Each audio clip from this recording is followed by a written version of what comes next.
Let's go to a recent poll by the Israel Democracy Institute. It shows some astonishing numbers. Israelis were surveyed on how to handle security situation in light of the recent upsurge in violence in the West Bank. It shows that some 53% of Israelis support the extrajudicial killings of alleged Palestinian attackers on the spot, even after the attackers have been arrested and are presumably no longer a threat. It also found that 80% of Israelis believe that the family homes of alleged Palestinian attackers should be demolished by the Israeli army. Now, it's Sunday night and time for a look ahead at the week. Israeli Prime Minister Benjamin Netanyahu arrives at the White House tomorrow for talks with President Barack Obama. He left Israel a few hours ago. It is the first face-to-face meeting between President Obama and Prime Minister Netanyahu in more than a year. Tensions reached a low point between the White House and Netanyahu when the Israeli Prime Minister addressed a joint session of Congress last spring to protest the administration's position on the Iran nuclear deal. At the time, President Obama refused to see the Prime Minister. What is expected to be on the agenda Monday, the latest round of violence between Israelis and Palestinians, the Iranian nuclear deal, and U.S. funding for Israel. Al Jazeera's Mike Vaquera has more on the visit. After years of frayed relations, this moment last March marked a low point.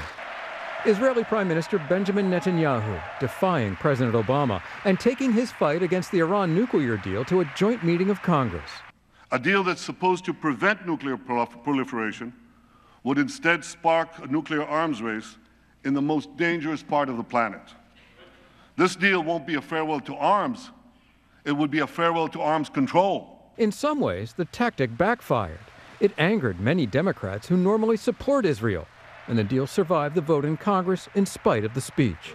Now, in his first visit to the White House in more than a year, Netanyahu is expected to try to patch things up with President Obama, and he may bring along a shopping list. I think that at this point, Netanyahu really wants to repair the relationship not only with the Obama White House, but with the Democrats, and he also seeks a robust aid package to compensate Israel for the security risks Israel will be taking in the years ahead, especially in the wake of the Iran nuclear deal.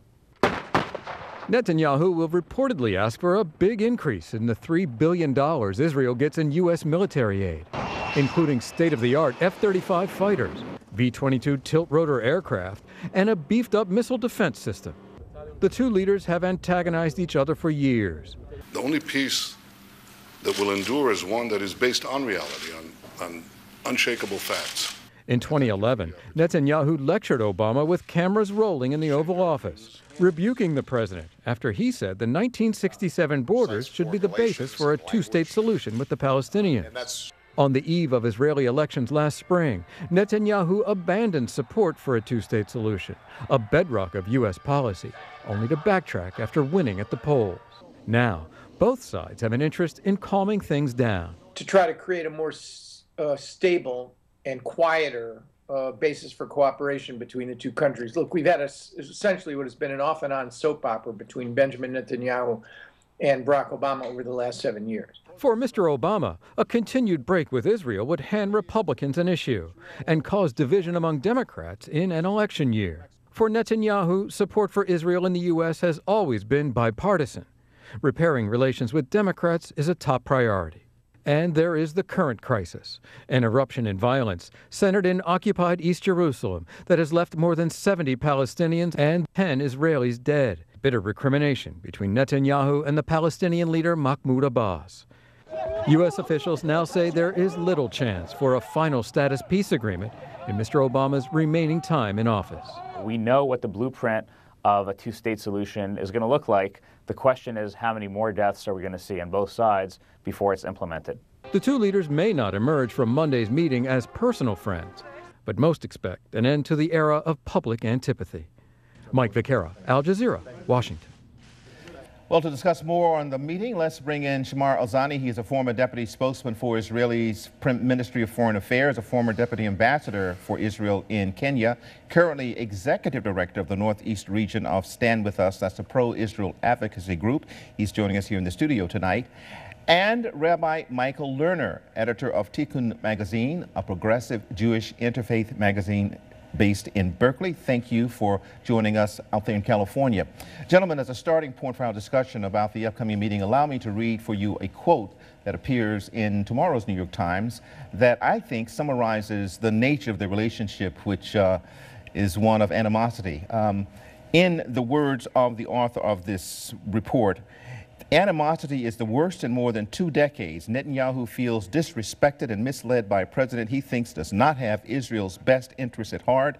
Mr. Obama feels aggrieved at being portrayed as anti-Israel, even though he has provided extensive security and fought Palestinian efforts seeking recognition as a state at the United Nations. So, first, to you, sir, what do you think of that appraisal of the state of play between the two leaders? First of all, thank you very much for having me, Randall. It's a pleasure to be here on the show. I must say it's not the first time that we might enter into a disagreement with the New York Times.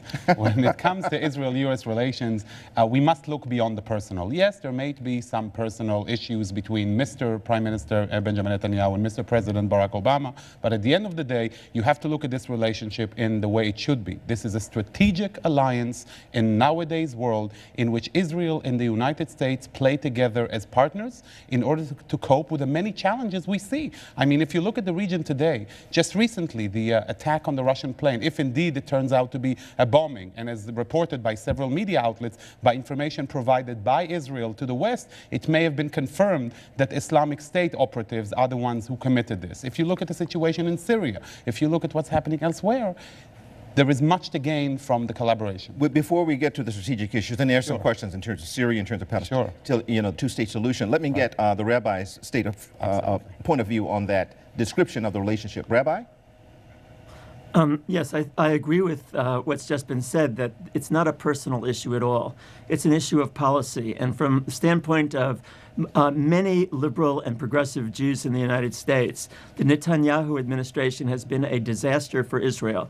Many of us want to see a strong Israel and believe that the most egregious undermining of Israel comes from the occupation of the West Bank and Gaza. And it's time for the Netanyahu government to take steps to end that occupation. Unfortunately, they're committed to perpetuating it. It's been going on for 48 years, and they continue to act as though they think they can keep it going for another 48 or 50 years. Rabbi, let me interrupt you there. That's a disaster. That's a disaster for Jews. It's a disaster for Israel. Rabbi, as you know, for some months, the Obama administration, through the offices of Secretary Kerry, basically did a shuttle diplomacy between Israel and Palestinian leaders, trying to reach some kind of restart of the talks towards a two-state solution. Seems like it's over. The White House is saying they don't expect any progress on a two-state solution during the president's term, and probably not any talks. That's a pretty dire assessment, isn't it?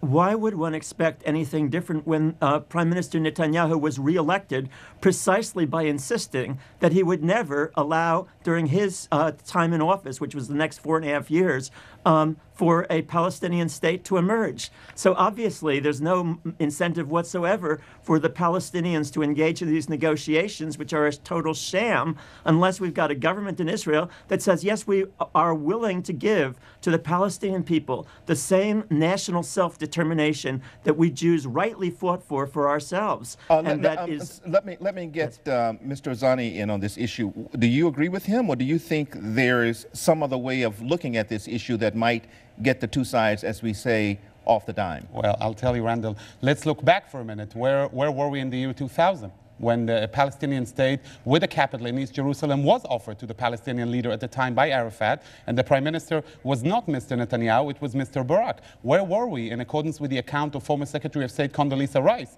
who attested at her memoirs that Prime Minister Olmert in 2008 offered Mahmoud Abbas, the same Abu Mazen today, a Palestinian state? I don't think it's fair to lay the blame entirely on the Israeli leadership, and in addition, claiming for such statements or other statements in the course of a campaign, that's not policy. The Prime Minister adhered to the two-state solution and said, let's negotiate. Ramallah and Jerusalem are very close. It doesn't take much, 45 minutes for the two leaders to meet. The Prime Minister indicated many a time, I'm willing to sit with Mahmoud Abbas. Where is he? Well, what about the settlements, though? I mean, isn't that a really hard point. As long as Israel continues to maintain the settlements and build new settlements, Abbas is saying he can't talk. It would be hypocritical. Is there no point to negotiate when there is disagreement between the parties? Number one. Number two, if you look into the actual numerical account, forget about proclamations or declarations, the number of new settlements built under this Prime Minister, Benjamin Netanyahu, has been the least in the course of the last decade. Less than under Prime Minister Sharon, less than under Prime Minister Olmert. In addition,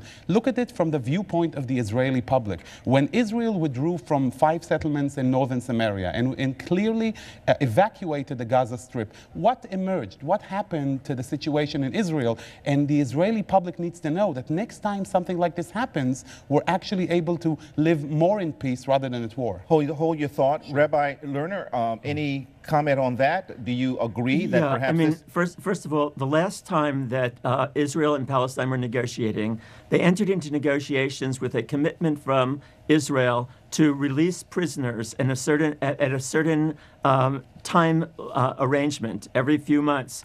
When it came to releasing the last set of prisoners, which was part of the agreement that got them into the negotiations in the first place, Israel refused to follow through on the agreement that it had made.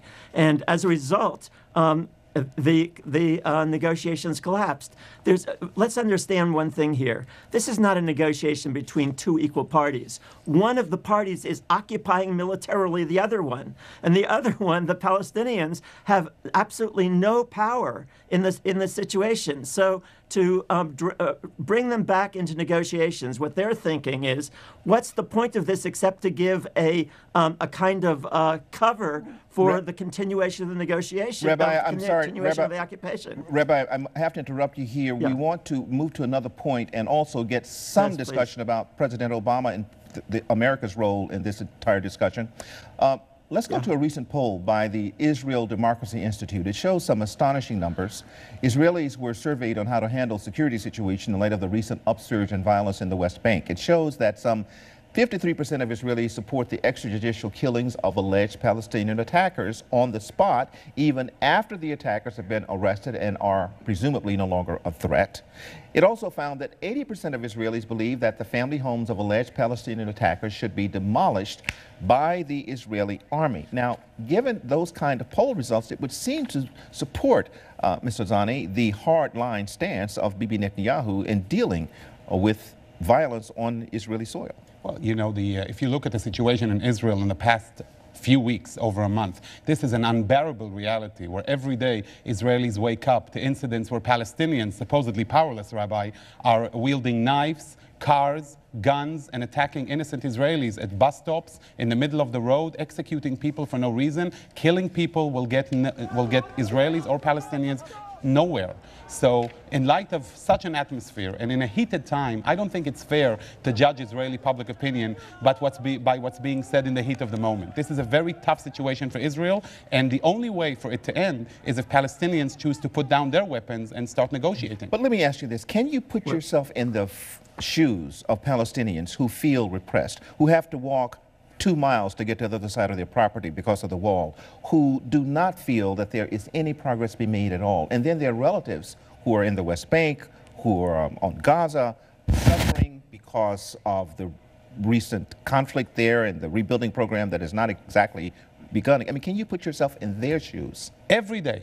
I can put myself in their shoes every day. And I ask you this, Randall, and I ask Rabbi and the viewers, how can there be progress if on the one hand you won't negotiate, because by negotiating there will be no progress, but then you're angry that there is no progress and there is no negotiations. The only way to put this to the test is to sit together and negotiate and reach an agreement. And I can assure you that the majority of Israeli public opinion is ready for a two-state solution and ready to give Palestinians what the Israelis have promised over 20 years ago during the Oslo Accords, which, if I want to remind the Rabbi and the viewers, was not under UN or American pressure. It was an Israeli initiative.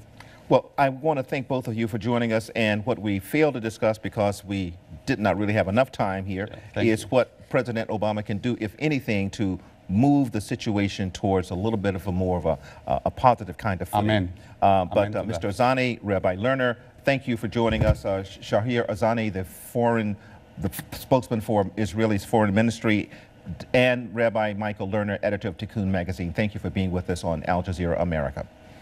When we come back. I'm the leading state sponsor of terrorism.